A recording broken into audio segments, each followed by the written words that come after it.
Just a note. Margaret Penny.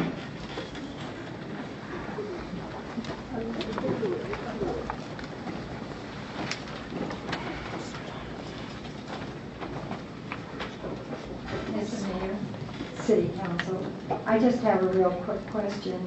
I read an article and I was wondering who issued the permit for the tunnels underneath the Gilman Springs Road. My only comment is I don't know for sure, ma'am. When I don't when the tunnels were, but that was a state highway until 2 or 3 years ago. Maybe Mr. Ihadov could tell you, but it wouldn't be the city, and I doubt if it was the county. So they probably had to work with Caltrans. Yeah, I was just wanted to make sure that permits were issued, and I was just curious how and why. That's all I want to know. Thank you. I don't have any more requests to speak on this item. Barry? Could Mayor, if the council indulge me just for a couple of comments to clarify a couple of points that were made on that, and also to read into the record, let you know that the council's received 4 letters, all in opposition to the closing.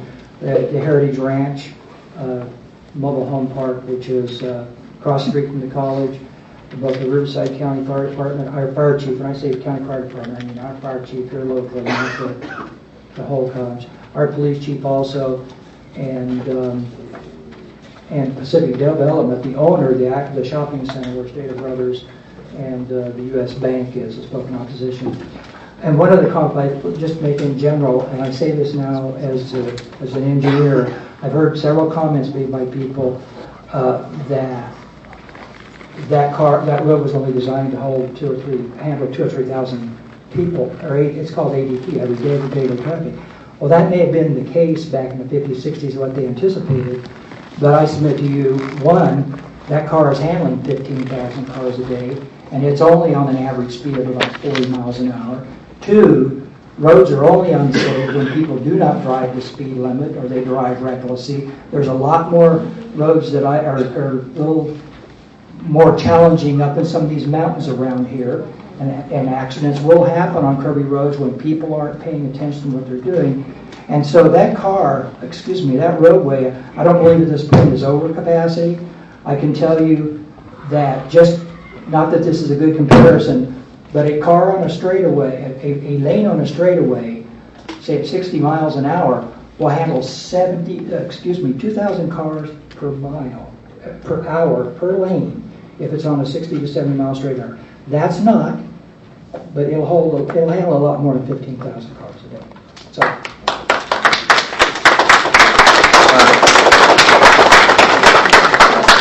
What I'm going to do is I'm going to bring it back for each individual council member to ask questions to staff. I'll start with Councilor Jamal.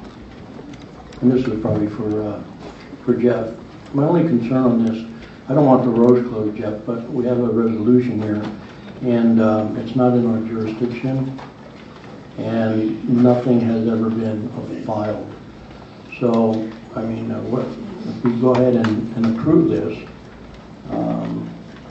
just locking us in with the county, we come back and look at other options if we have to later, or what? I don't see a legal problem with the fact that there is no application yet on file with the county. And no, this doesn't lock the city in. It states the council's policy position at this point. The council, as well as future councils, can always change that policy direction, but at least it states what this council's policy is with regard to the road closure. Thank you. Councilmember Potts. I'd just like to remind everyone that it was not the Transportation Subcommittee or this council that brought this all up. And it wasn't just rumors, as was stated by Sam. It was in the newspaper. I don't remember if it was esteemed colleague over there, Charles Hand, or not, but I believe it was in the Chronicle, where one of the members of the County Board of Supervisors, Jeff Stones, I believe was the administrative assistant, made the comment to the newspaper that yes, that Church of Scientology had talked to Supervisor Stone several times about the road closure. So it was an actual comment in the newspaper. Then one of the newspapers actually called Golden Era Productions, I believe it was, and asked if there was any truth to that statement. And that person that answered the phone, and again, I don't have the name, and I'm sure Mr. Hand or whoever it was that made the statement in their newspaper could tell you that yes, that was under consideration. So those are things that we're seeing in publications right here in the Valley. This wasn't just something that this council made up as a whim and thought we'd get all these folks together just for something to do.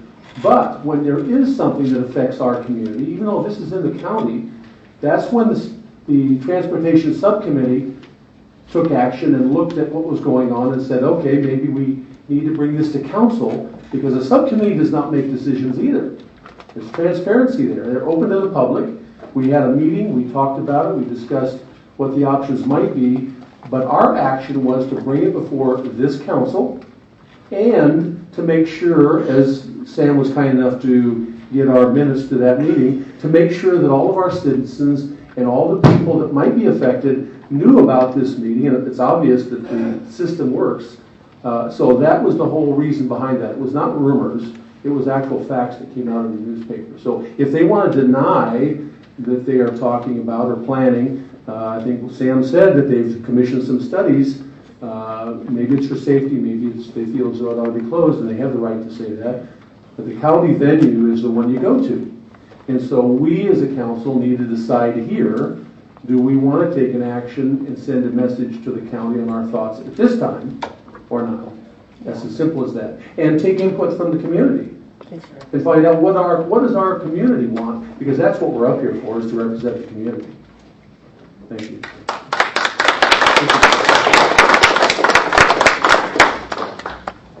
Councilmember Ayers.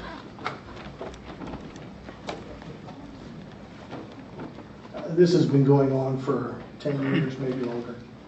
When Ken Hoden was there, there was discussion and talk of road closure.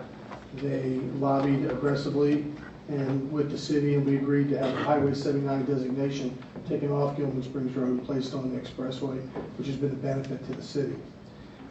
And so they eliminated that level of opposition. I can remember several years ago getting a phone call from Assemblyman Bode, which his name has been omitted from those minutes, asking me at the time, what's this all about? Because they had been in contact with him about supporting the road closure on a state highway. We know that Supervisor Stone's been approached by this because he's told us. That's no secret.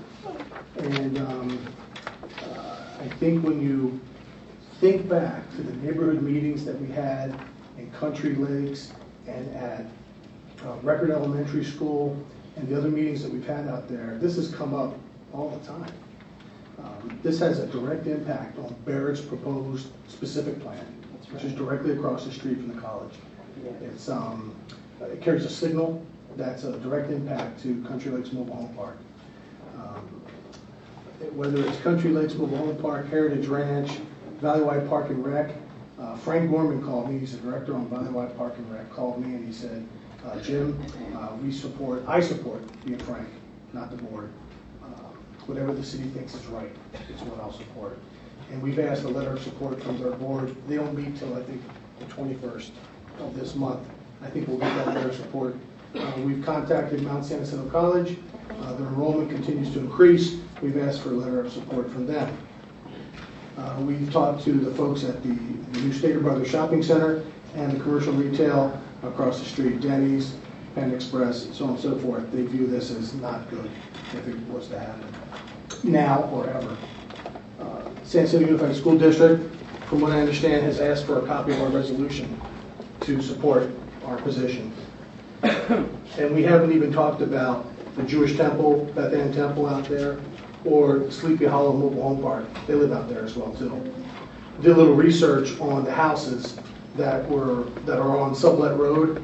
They've all been purchased by the Church of Scientology. You eliminate opposition by buying their house for potential road closure. This is a long-term strategy. I believe this has been going on for a long term, and that. But they've hired Sam El-Hadaf. Sam's a great guy. He's a great attorney, and he's one of the best in the business. And they've hired other consultants to do work on this. So we have to come out, and we have to come out strong. The tunnels were built for human passage underneath the street. They got it through.